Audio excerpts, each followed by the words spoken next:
Selamat pagi pemirsa, sorotan terkini kembali hadir di sela-sela aktivitas Anda bersama saya Sania Lilinger yang akan memberikan berita-berita terbaru dan teraktual. Berita utama datang dari FISIP Unpati yang menggelar Konferensi Internasional Ilmu Komunikasi keempat.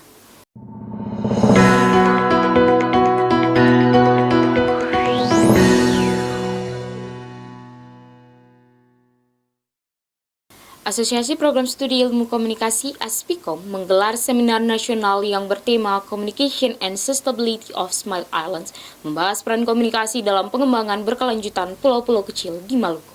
Ambon 19 September 2024, ASPIKOM 2024 resmi dibuka di Hotel Santika Ambon dengan tema Communication and Sustainability of Small Islands.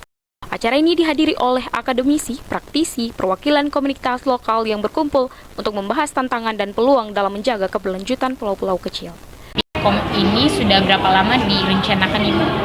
Ya, rapat ASPIKOM ini dilaksanakan setiap tahunnya dan penyelenggaranya itu biasanya berganti-ganti dari satu wilayah ke wilayah lain. Kebetulan kita Unpati berkesempatan diberikan tanggung jawab, diberikan kepercayaan untuk menyelenggarakan rapat koordinasi ASPIKOM di Ambon, di Maluku, khususnya itu di program studi ilmu administrasi sebagai penyelenggara di FISIP Unpati.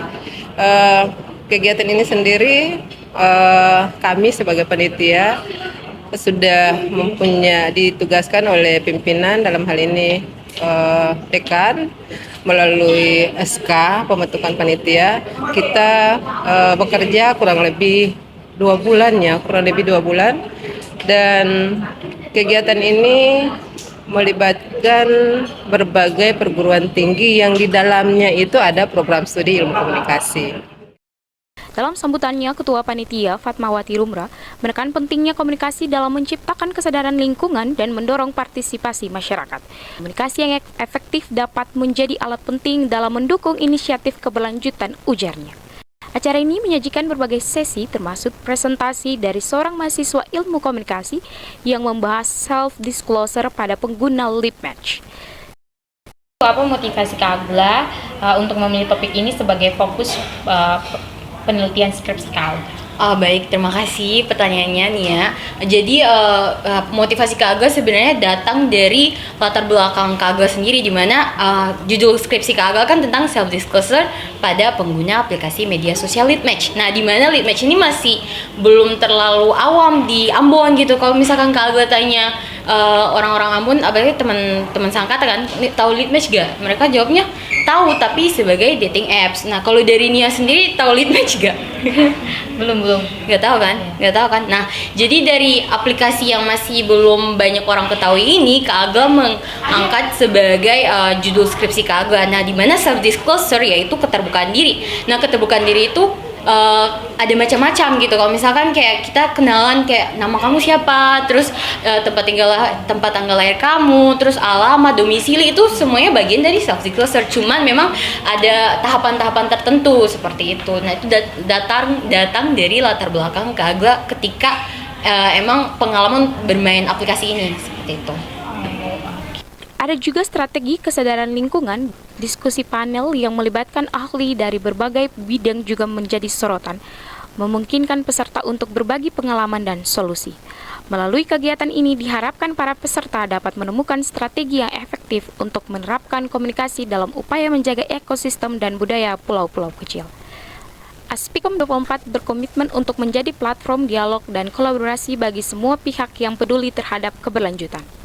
Acara ini akan berlangsung selama 2 hari, diakhiri dengan rekomendasi untuk tindakan bersama demi keberlanjutan pulau-pulau kecil di Kota Ambon.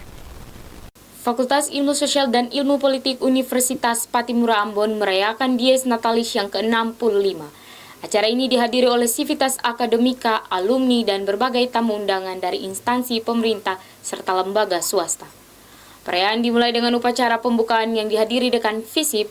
Dalam sambutannya, dekan FISIP menekankan pentingnya inovasi dalam pendidikan serta kolaborasi antara akademisi dan masyarakat untuk menghadapi tantangan zaman.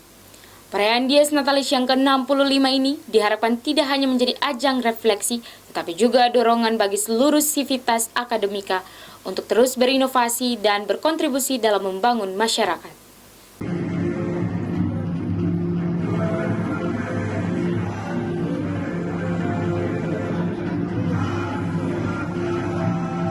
Hari ini kami berada di Universitas Patimura untuk merayakan Dies Natalis Fakultas Ilmu Sosial Ilmu Politik yang ke-65. Acara ini dibuka dengan rapat senat terbuka dan tema pembangunan berkelanjutan di pulau-pulau kecil. Dihadiri langsung oleh Sivitas Akademika dan juga tamu undangan serta mahasiswa. Rapat senat dibuka dengan sambutan hangat dari Ketua Senat Fakultas Ilmu Sosial Ilmu Politik, Bapak Profesor Dr. Zainal Ringfuarin, MSI. Sudah sejak lama diperjuangkan oleh pemerintah daerah dan pihak universitas, ya lewat kajian-kajian ilmiahnya, itu mendorong agar provinsi kepulauan di NKRI ini terbentuk, sehingga ada kumpulan dari beberapa provinsi, ada sekitar 7-8 provinsi yang terkategori provinsi kepulauan dalam memperjuangkan eksistensi provinsi kepulauan itu sampai dengan saat ini tidak ada pengakuan dari pihak pemerintah NKRI. Tapi eksistensi sebagai provinsi tetap ada, ya, provinsi Maluku, provinsi Riau dan seterusnya. Tapi untuk provinsi daerah kepulauan itu tidak mendapat restu karena ini akan berujung pada konsekuensi anggaran, di mana jika provinsi kepulauan itu diakui, maka perhitungan penetapan anggaran dana alokasi umum dan dana alokasi khusus yang menjadi kewenangan pemerintah pusat dalam mendistribusikan dana tersebut ke daerah-daerah, maka perhitungannya tidak hanya perhitungan luas daratan, tetapi juga perhitungan lautan menjadi bagian dari wilayah provinsi tersebut. Nah, kita mengambil tema kemarin membangun keberlanjutan di pulau-pulau kecil itu karena realitas menunjukkan bahwa Maluku, Provinsi Maluku yang terdiri dari 1.412 pulau itu tetapi lambat dalam hal sentuhan-sentuhan pembangunan. Baik pembangunan yang berkaitan dengan sarana prasarana fisik, sarana prasarana pelayanan pemerintahan, maupun sarana prasarana penunjang transformasi digitalisasi.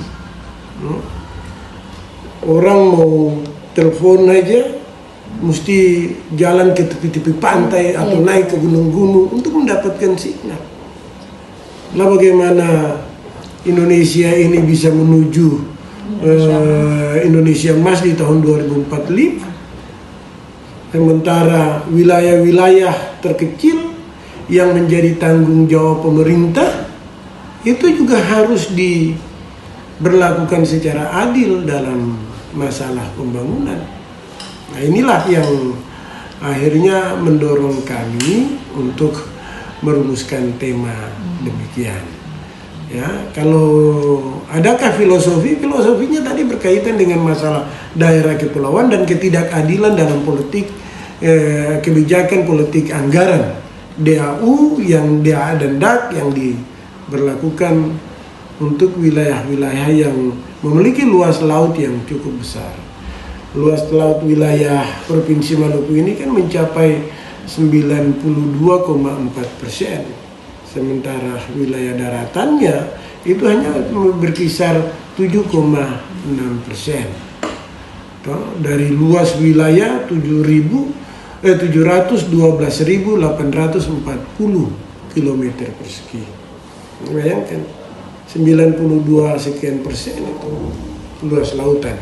Dan kalau ini tidak dijadikan sebagai standar dasar dalam perhitungan pemberian DAU kepada daerah, maka Provinsi Maluku dengan gugus pulau yang begitu banyak itu tidak akan mampu melakukan pembiayaan menyentuh sampai pada daerah-daerah kepulauan terkecil. Gitu. Acara rapat senat terbuka juga dilanjutkan dengan orasi ilmiah oleh Dr. Fransina Matakena Estos MSI yang membahas tentang dinamika masyarakat kepulauan di era digitalisasi. Selain itu, kita juga menyaksikan selayang pandang pada perjalanan Fakultas Ilmu Sosial Ilmu Politik dari tahun 1959 hingga kini. Acara ini diakhiri dengan penampilan hiburan dari mahasiswa dan juga makan bersama atau dikenal dengan istilah makan patita dalam budaya Ambon. Ini adalah momen untuk mempererat tali persaudaraan antara sivitas akademika dan juga mahasiswa. Untuk menyiapkan Dies Natalis ke-65. Kalau Dies Natalis biasa dilaksanakan tuh rutin setiap tahun. Cuma biasanya ada pencanangan, jadi biasanya itu kalau ikut aturannya itu 2 bulan sudah dipersiapkan karena ada berbagai macam lomba yang harus dilaksanakan. Tapi saat ini kita panitia tuh diangkat cuma diberikan waktu 1 minggu, yaitu 2 hari bagi kita itu memang waktu yang cukup sangat singkat untuk kita bekerja sangat dengan energi yang sangat tinggi untuk mensukseskan apa yang menjadi rutinitas kita untuk merayakan perayaan Ultah ke-65 itu. Mungkin saja itu. Tantangan apa saja yang dihadapi saat mempersiapkan Dies tahun ini? Banyak. Sebenarnya tantangan itu banyak. Pada awalnya kami panitia itu diangkat secara mendadak. Mungkin dari pihak fakultas dan teman-teman itu mereka mungkin sudah memprediksi bahwa Dies kali ini tidak akan dilaksanakan. Jadi kami cukup punya tantangan itu dalam melaksanakan lomba-lomba. Lomba-lomba itu yang kami laksanakan itu ada 5 lomba untuk 7 hari. Saya kira waktu yang paling singkat. Untuk 2 hari kita melaksanakan lomba, ada final dan lain sebagainya, dilaksanakan dalam waktu 1 hari. 1 hari itu sudah final dan lain-lain. Terus ada 5 lomba yang kita laksanakan itu. Yang pertama itu ada lomba perlombaan nasi goreng yang diikuti oleh para dosen. Terus ada lomba karaoke juga yang diikuti oleh para dosen. Ada lomba tari kreasi untuk mahasiswa, lomba boulder untuk mahasiswa, dan kick penalti untuk para dosen dan tendik. Itu saja. Jadi tantangan di situ kita bekerja dengan waktu yang cukup singkat. Untuk rangkaian acara hiburan, mahasiswa menampilkan beberapa jenis tarian dan juga penampilan musik. Penampilan ini menunjukkan kreativitas dan bakat luar biasa dari mahasiswa Fakultas Ilmu Sosial Ilmu Politik Universitas Patimura. Demikian liputan saya tentang Dies Natalis Fakultas Ilmu Sosial Ilmu Politik yang ke-65. Saya kembalikan. Toko Fresh Flower yang baru-baru ini viral di media sosial TikTok menarik perhatian banyak warga Ambon dan sekitarnya dengan keunikan dan keindahan bunga yang ditawarkan. Baik, kembali lagi bersama saya Agnes Fatina Sirani. Saya melaporkan langsung dari Toko Fresh Flower Ambon. Selamat datang di berita terkini. Kami melaporkan dari Ambon, Toko Fresh Flower yang baru-baru ini viral di media sosial TikTok menarik perhatian banyak pengguna dengan keunikan dan keindahan bunga yang ditawarkan. Toko Fresh Flower yang terletak di Pantai Losari, Uritetu, Kecamatan Sirimau ini berhasil meningkatkan penjualan berkat popularitas yang didapat melalui platform TikTok. Terlihat dari antusias masyarakat yang berkunjung membeli bunga sekaligus berfoto dan membagikan pengalaman saat berkunjung mereka ke toko ini, menyoroti pelayanan yang ramah serta keindahan rangkaian bunga yang ditawarkan. Sekarang saya sedang bersama owner Toko Fresh Flower Ambon, yaitu Kak Narti. Halo. Kak, sejak kapan usaha ini didirikan dan apa inspirasi di balik usaha ini, Kak? Ya, jadi sebenarnya usaha ini didirikan itu sekitar bulan Agustus, tanggal 24 Agustus. Kalau mau dibilang inspirasi, sebenarnya saya lebih melihat ke peluang ya. Jadi di Ambon ini kan jarang atau mungkin nggak ada ya fresh flower ini. Jadi saya melihat bahwa kayaknya ini merupakan suatu hal yang nanti bisa membuat daya tarik yang sangat besar bagi warga Ambon ini. Kalau untuk inspirasinya itu, saya melihat mungkin saya pernah, tapi ini sedikit cerita, gak apa-apa ya. Di luar Ambon itu banyak sekali fresh flower. Nah, saya terinspirasinya tuh dari situ, kayaknya ini kalau misalkan saya berjualan ini di Ambon, mungkin saja daya tarik pemuda-pemuda di Ambon itu sangat tinggi.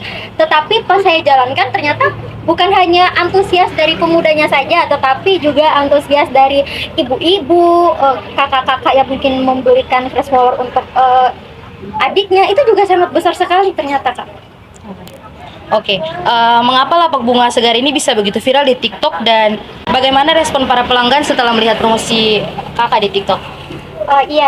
Kenapa sih begitu viral di sosial media? Yang pertama tidak terlepas dari strategi kita ya, terutama saya tidak berdiri sendiri, ada juga teman-teman saya, rekan-rekan saya yang sering siaran langsung di TikTok. Ya, Syafira ya, itu tim saya juga, teman saya. Jadi dia tuh mempromosikan melalui siaran langsung.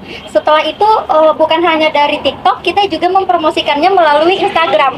Kenapa sampai bisa viral di TikTok? Karena kita tuh kayak kita bakal foto nih, terus kita upload lah di TikTok. Nah pas ini kayak wah di sini kan kalau melihat hal-hal unik, hal-hal baru pasti kayak berbondong-bondong nih bakal mau coba nih gitu. Selanjutnya tadi apa Kak, pertanyaannya? Responnya. Iya, bagaimana respon para pelanggan setelah untuk respon para pelanggan sangat senang ya, sangat senang sekali karena ini kali pertamanya ada fresh flower di Kota Ambon, atau mungkin ada kita juga tidak tahu, tetapi sangat viral kalau saat kita menjual fresh flower ini. Oke, bagaimana cara kakak memastikan kualitas bunga tetap segar hingga sampai ke tangan pelanggan? Ya, untuk memastikan kualitas bunga tetap segar, pasti kita akan melakukan perawatan yang sangat intens. Dari bunga masuk ke toko kami itu kita akan selalu memastikan airnya bersih atau tidak. Kita juga ada cara-cara tertentu atau ada larutan-larutan tertentu yang kita campurkan dengan air itu agar kualitas bunga itu tetap bagus dan tetap segar hingga sampai ke tangan pelanggan. Nah terus nih agar bunga itu tetap segar, kita juga mengajarkan kepada pelanggan bagaimana cara merawat bunga ini dengan semestinya. Oke, terima kasih atas kesempatannya hari ini Kak Narti. Sekian liputan saya bersama owner Toko Fresh Flower Ambon. Saya kembalikan. Perayaan 100 tahun A.A. Nafis digelar dengan meriah di Balai Bahasa Provinsi Maluku. Ambon 15 Oktober 2024, Balai Bahasa Provinsi Maluku menjadi saksi perayaan 100 tahun. 9 Oktober 2024, Balai Bahasa Provinsi Maluku menggelar acara peringatan 100 tahun A.A. Nafis. Dengan sebuah penampilan teater yang menggugah bertempat di Gedung Kesenian Provinsi Maluku, acara ini dihadiri oleh para sastrawan, akademisi, masyarakat umum, dan juga para pencinta seni dan sastra. Penampilan teater ini diadaptasi dari karya-karya A.A. Nafis serta mengisahkan perjalanan hidup serta keluarga A.A. Nafis, dan penampilan ini juga dimulai dengan pembacaan biografi singkat A.A. Nafis serta penampilan musikalisasi puisi oleh siswa SMA Negeri 1 Kota Ambon. Peringatan ini diharapkan tidak hanya menjadi ajang untuk merayakan A.A. Nafis, tetapi juga mendorong generasi muda untuk lebih mengenal dan mengapresiasi sastra Indonesia. Balai Bahasa Provinsi Maluku berharap melalui teater ini semangat dan nilai-nilai yang terkandung dalam karya-karya A.A. Nafis dapat terus hidup dan menginspirasi. Sebagai pemeran A.A. Nafis, kesannya luar biasa. Kita alhamdulillah diberikan kesempatan menjadi tokoh sastrawan yang luar biasa ini, A.A. Nafis. Pokoknya kita sangat bangga sih bisa jadi beliau. Terus untuk pendalaman karakternya kabarnya butuh berapa lama kira-kira? Karena ketemu mulai latihan itu 2 minggu, jadi kita pendalaman karakter dari 2 minggu ini. Untuk pendalaman karakter kita research beberapa di YouTube, di beberapa tempat, jadi yang bisa kita akses kayak buku, internet, dan sebagainya. Kalau kesulitan dalam pendalaman karakter kabarnya itu apa kabarnya kira-kira? Referensi dari A.A. Nafis itu kurang, dari mulai dia cara bicara, cara berjalan, cara ini, jadi tetap harus cari lagi lebih dalam karakternya. Itu sih kalau kesulitannya di referensi sih. Oke. Terus menurut kabarnya ada kesamaan nggak antara kabarnya sama A.A. Nafis yang bisa? Tentunya kalau kita berharap kesamaan, secara pribadi pengen sekali ada kesamaan, tapi kita kembalikan ke penonton kira-kira menurut kita punya kesamaan sih dengan A.A. Nafis. Terus dari pentas ini apakah kabarnya ada daya tarik tersendiri untuk A.A. Nafis karya-karyanya setelah ini? Luar biasa, kita sangat tertarik dengan karya-karya Nafis dari beberapa kayak Komponis Kami, Sarasvati, terus Perempuan itu dengan Lara yang hari ini kita juga pakai Lara, itu luar biasa sih.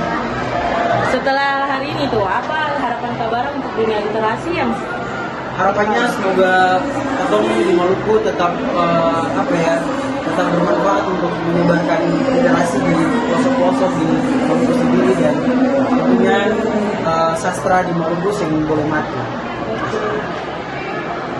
Sudah hampir Makasih kakak, terima kasih banyak. Karena apa inspirasi kakak untuk menulis naskah?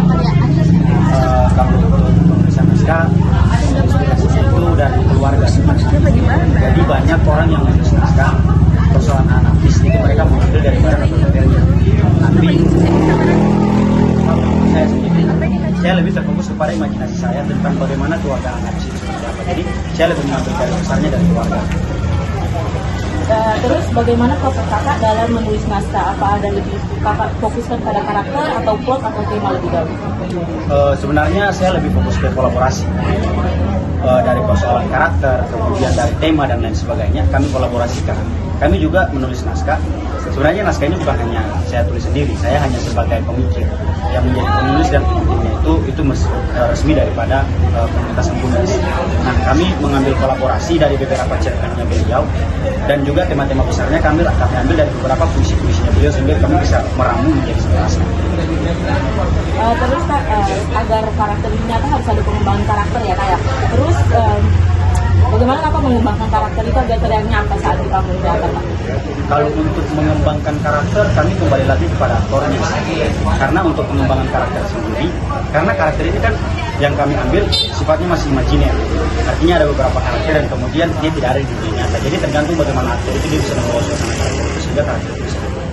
Terus kak, selama penulisan naskah sendiri, apa tantangan terbesar, terus kesulitan-kesulitan apa yang kakak hadapi? Kalau untuk penulisan naskah, tantangan terbesarnya adalah riset. Karena kita berbicara mengenai keluarga sendiri. Jadi riset yang kami lakukan juga bukan riset yang biasa. Risetnya harus tidak main-main, sehingga naskah yang kami keluarkan itu juga tidak berkembang jauh daripada fakta yang terjadi di keluarga ini. Terus kira-kira kak, berapa lama kakak menulis naskah ini? Kalau untuk penulisan naskah, pada saat itu saya menulisnya itu kurang lebih 1 minggu.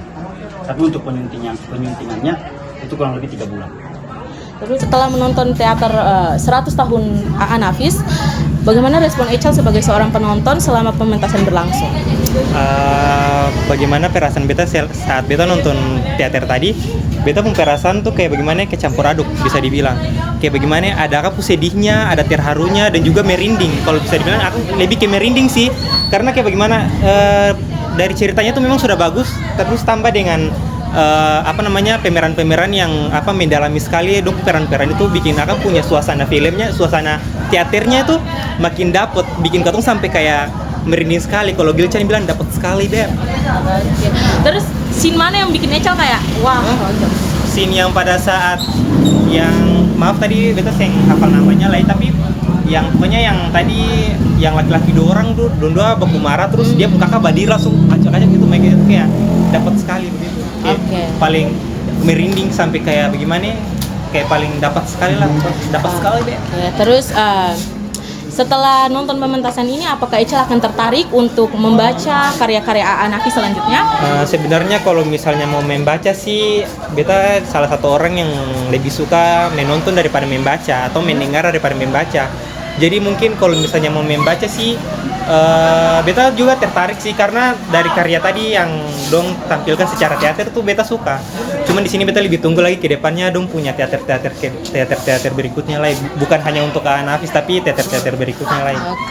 Terus kesan Echal tuh terhadap karya A.A. Nafis yang sebelumnya tuh dalam bentuk sastra tulisan diangkat menjadi teater tuh, kesan Echal bagaimana? Beta kesannya tuh beta sangat suka, dan beta kayak yang tadi sebelumnya beta bilang tuh, beta nih orangnya bukan lebih ke baca buku tapi lebih ke menonton atau mendengar.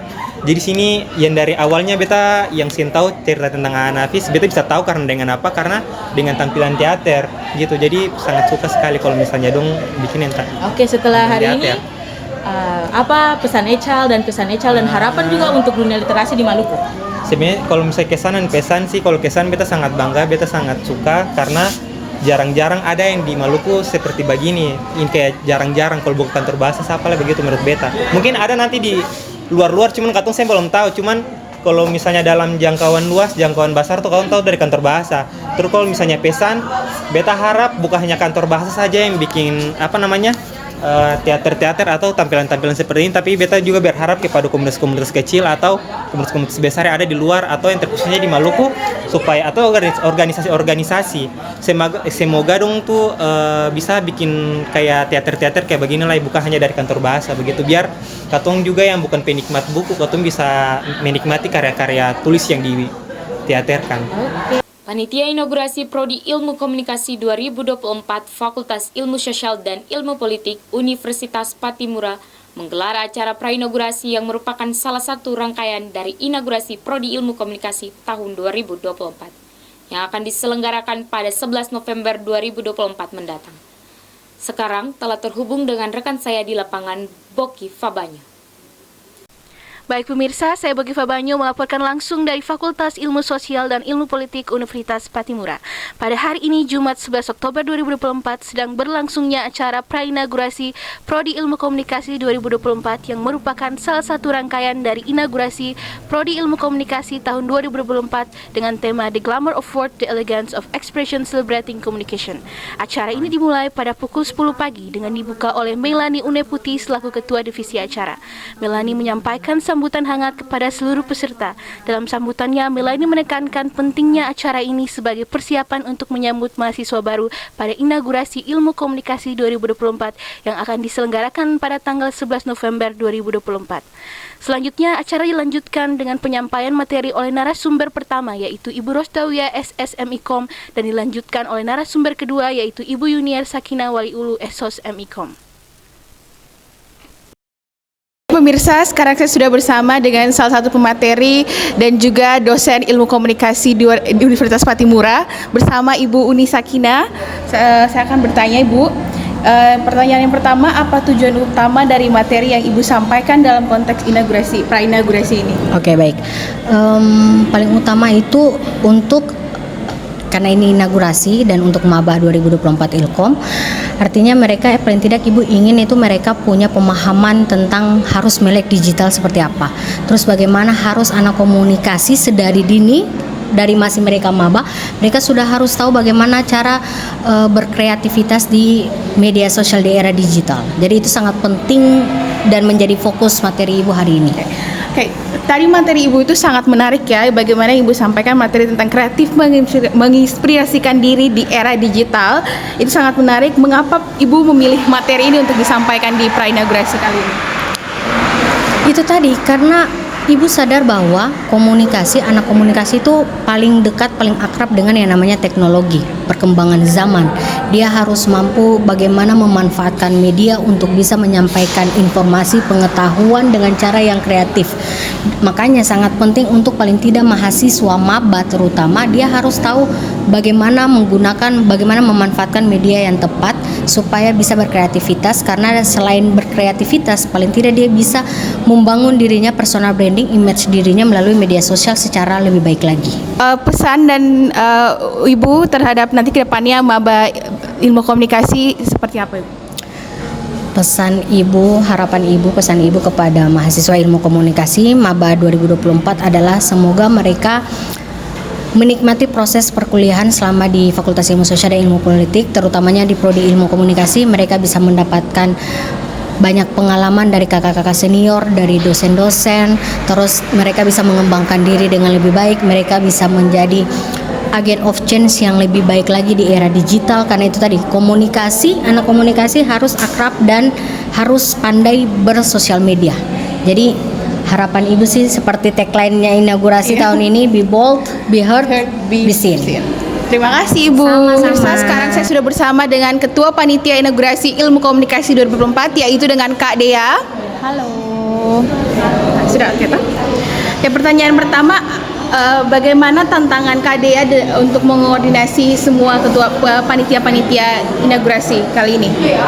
Kalau tantangannya sih dalam mengkoordinasi teman-teman panitia, karena ini kan panitianya tergabung dalam 2 angkatan dengan jadwal kuliah yang berbeda-beda. Mungkin tantangannya itu pada saat kita mau mengadakan rapat itu selalu bertabrakan dengan jadwal kuliah, mau dari angkatan 22 sendiri ataupun angkatan 23. Jadi tantangan terbesar saat ini untuk saya sebagai ketua panitia yaitu mengumpulkan teman-teman panitia untuk ada dalam rapat panitia. rencana selanjutnya gimana nih Kak Dea? Setelah prainaugurasi ini selesai, acaranya kan akan di hari hanya jatuh pada tanggal 11 November 2024. ya. Gimana persiapan Kak Dea dan seluruh panitia? Untuk persiapannya sejauh ini sudah sangat oke menurut saya ya, tapi ada beberapa hal yang mesti katong panitia siapkan sendiri, terlebih lagi hal-hal teknis mulai dari persiapan gedung, dekorasi gedung, sama persiapan dosen-dosen beserta juga dengan senior dan alumni yang akan diundang sebagai pemateri nantinya. Terima kasih atas waktunya Kak Dea. Ya, sama-sama. Baik pemirsa, sekarang saya sudah bersama dengan salah satu mahasiswa baru yaitu Sydney. Ya, baik Sydney, apa yang Sydney rasakan setelah hadir pada prainaugurasi? Yang saya rasakan, saya mendapat banyak ilmu karena pemateri menyampaikan materi dengan baik. Yang pertama, materi public speaking itu sangat membantu kami mahasiswa baru yang masih baru belajar untuk melatih public speaking agar lebih percaya diri. Lalu pemateri yang kedua membantu kami agar kami bisa mengekspresikan kreativitas kami di media sosial kami. Oke. Apakah materi-materi tadi bermanfaat untuk Sydney mengembangkan potensi diri tadi sebagai public speakingnya Sydney dan juga tadi memanfaatkan media sosial untuk membranding diri? Sangat bermanfaat sekali, Kakak. Oke, terima kasih Sydney. Ya, sama-sama. Oke. Acara ini berlangsung dengan lancar dan sukses. Demikian liputan saya, kembalikan ke studio. Terima kasih.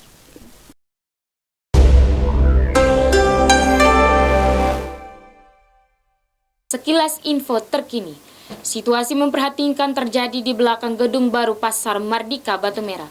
Sampah menumpuk dalam jumlah besar bahkan mencapai ketinggian. Kondisi ini sudah berlangsung selama hampir 6 bulan. Tumpukan sampah yang berasal dari gedung baru Pasar Mardika tersebut menimbulkan sejumlah masalah yang diantaranya gangguan kesehatan, bau busuk yang menyengat dari potensi berkembangnya penyakit akibat sampah, gangguan lingkungan, pencemaran lingkungan yang merusak estetika kawasan pasar, gangguan aktivitas, mengganggu aktivitas pedagang dan pengunjung pasar.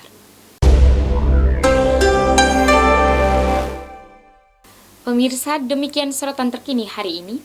Saya Sania Lilinger dan segenap kru yang bertugas pamit undur diri. Selamat pagi dan sampai jumpa.